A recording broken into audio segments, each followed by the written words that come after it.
Hi, Craig, and thanks for joining us for our digital cavalcade event. Hi Emma, how are you? Yeah, good, thank you. Good, good. So the first thing, please could you tell us a little bit about the role that you play in Cavalcade? Yeah, so I'm the PA, the public address manager. So myself and a small little group of us do all the public announcements throughout the weekend. That's all the way from the Saturday morning right the way through until close of play on the Monday. Just making sure we're getting the public or letting the public know about everything that's going on at Cavalcade throughout the weekend, as well as what's happening there and then. So I do, the commentary around whether it be the historic boat parade, the opening ceremony, the boat handling competition, as well as the general announcements as what's going across the entire site. And and we do that. We've been doing that for a few years now. Great. And is you a team of you who do that? Yeah, so there's a team of us. There's a Mike and Michael who've been doing it. We have a little rota that we have throughout the 3-day period. But then more recently, a couple of years ago, maybe 2 or 3 years ago, we were joined by young Jack. I think he's only about 11 or 12 years old, off one of the neighbouring boats. And after all, we're not getting any younger, so we need some younger people coming into the fold. And so Jack has done some amazing commentary over the last couple of years. Obviously, he's keen to pick up where we left off since our last cavalcade. Great, yes, great to be getting younger volunteers involved as well. He's a little star. Yeah. So, how did you get involved in this role? So I got my first narrowboat, I think it was back in 1994 at the National Festival, which was at Waltham Abbey. And then, so I think my first venture then to Cavalcade was in 1995. So obviously heard about it through the towpath grapevine and whatever, that this was a great event to go to. And I think in all of that time, I think I've only missed one cavalcade event since 1995, so absolutely love it. So yeah. Super. So you started off coming as a boater before you volunteered. Absolutely, yeah. So my first experience of cavalcade was as a boater, and then I was also the chairman of the IWA Leon Stalk branch for many years. So with that, we used to do some local branch activity at Cavalcade, and then I got involved with the organising committee a few years back. And I got involved with some of the site security and access a few years back, but that was fine. But that's too much my day job, so therefore I wanted to do something a bit different. And the PA option came up after the famous Mike Stevens, who used to do it, sadly left us, sadly passed away, Mike. And I sort of picked up the mantle when Mike had left off a few years back. Great. So it sounds like it's good fun. What do you enjoy most about the whole festival? So, I mean, one of the great bits about doing the PA is when the boat handling, or sometimes we call it the boat mishandling competition, goes on. And we have some great fun watching some boaters, getting, some are absolutely superb, of course. Some enter with, just for the laugh, and that can be seen sometimes.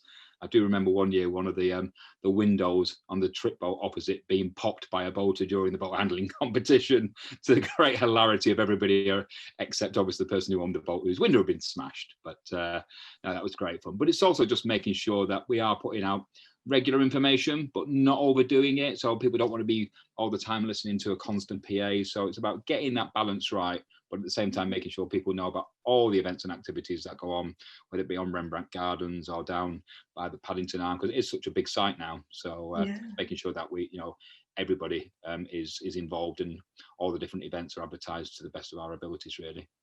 Great. And have you got a certain fond memory of the event? So in my previous life, I was a police officer. So I was a senior police officer in the Met. And actually this year would have been 10 years since the royal wedding of William and Kate. So the great thing, I was on duty at the royal wedding, looking after outside Buckingham Palace, responsible for everything that went on there, which was obviously an international event, filmed across the world, and thousands upon thousands of people coming to central London. And so I found myself doing that on a Friday afternoon. Then the Friday evening, I'm back in the beer tent doing one of the Martin Ludgate's quiz nights, eating fish and chips. So the great thing about it's a great leveler. No matter what you do in your professional life, you get on your narrowboat, you come to Little Venice, you come to the Cavalcade, and it's a great leveler of people. And so that's a great memory for me, because it was like, this big international event in the afternoon, and this big not so international, but fantastic event in the evening for the weekend, and balancing the two is just, that's a great memory of mine, to be able to just to be able to do both those types of things within the same weekend. Super. So what is it then about Cavalcade, do you think, that because a lot of people have fond memories of it, think it's quite a special, kind of unique, quite event, so what is it about the event that that keeps you coming back? I think really special. I think one, the location. I think, you know, it is the jewel in the crown of London's waterways. You know, you've got this idyllic spot in the middle of central London, you know, right by the Westway, all the hustle and bustle of London, and you've got this quiet oasis that's just snuck into the middle of London. So I think the location is just perfect. And then because it's not too big and not too commercial, it's got a lovely feel to the festival. So yes, we've expanded and we needed to, you know, like everything else, we've got to make money and, you know, make sure the IWA's got plenty of money in the coffers to do its other campaigns. But we've not got too commercial. So we've remembered what we are. You know, it is a festival on the waterways, mainly for boaters, but also for people who live locally. And I think the other special thing is just meeting the people. You know, you probably don't see these people from one year to the next, and you meet the same people at Cavalcade, which is superb. And so the next time we do see them, it's going to be like 3 years since we saw each other, which is going to be amazing. So so I'm definitely will be there in 2022, just to, if not just to meet the people and have those discuss the usual rumor, gossip, and scandal that's been happening on the waterways for the previous time. But yeah, it is the people. And the setting and just the fact that we've, you know, it's just a lovely little festival. Yeah, no, I totally agree. One of my highlights is the illuminated boat parade on the Sunday evening. So that must be a lot of fun. You get involved with that as well, don't you? Yeah, I did. So I think the last one I did, I decided I got dressed up in black tie and whatever, and sort of milked it a little bit. So they gave me a little stage with some lights on it. So I thought, well, I'm going to get the old dicky bow out, and so it was great. So it's trying to know which boat's coming through the bridge hole, having your bit of commentary there in fairly dark spirits, but getting the crowd whipped up as well. So we get everyone sort of dancing and screaming and shouting and singing, and putting some music to accompany the boats as they're coming through. So the illuminated boat procession is a special special event, and that seems to have got bigger and better over recent years. Some people put an enormous amount of effort into to decorating their boats. Others just put their lights on and join in for the sake of it. You know, so the illuminated boats is brilliant. No, I always really admire the boaters who take part in all these in all the events, and they really make it, don't they? The nice thing about doing the PA, because I used to do the boat handling, I used to do the illuminated boat procession now, but so I don't have to prepare for any of that now. I can just pass comment on how everybody else is doing or have done throughout the time, and often in my own little style, I will take the mickey out of people that I know really well, who can take some of the fun and humour as well. So it's great fun. Yeah. Have you taken part in the boat handling?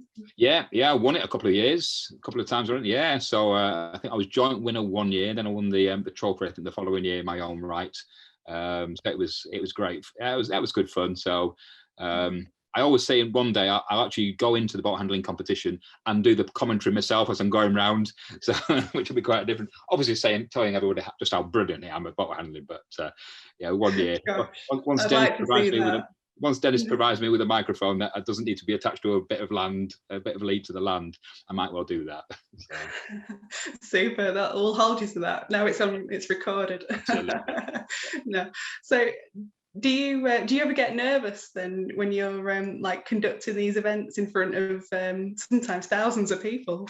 I suppose you do have a few nerves, of course you do. And I think that's a good thing, really. But as I said, my previous experience of being a police officer in London for over 30 years, you're used to doing big briefings, whether it be to the public or to your officers and your staff for big major events. So you take experience from your professional life and bring that into.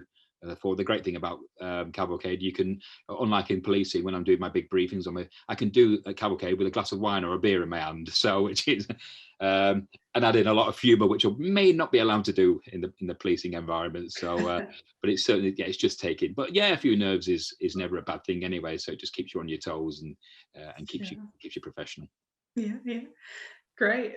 So what would you say to somebody who was thinking of either attending the event next year or even bringing their boat down? Oh, for me, it is, don't even consider, have second thoughts about it. Just get to Cavalcade. We've missed out the last 2 years, which is, I always see Cavalcade as being the starting pistol for the year's boating. So it's the first event of the year, gets everybody in the mood and whatever. So come on down to Little Venice Cavalcade 2022. It will be bigger and better. There'll be a lot of pent-up energy that we've all had while we've been in lockdown. By that time, hopefully, we would have seen the back of this horrendous virus and pandemic. We'll be back into much better times, so we can really, really let our hair down in the style that we always do at Cavalcade. So don't have any doubts. Get your boat down there, or if you're a local, then just come and visit us to see what is the magnificence of Cavalcade. Brilliant. Thanks very much for joining us, Craig. You're very, very welcome.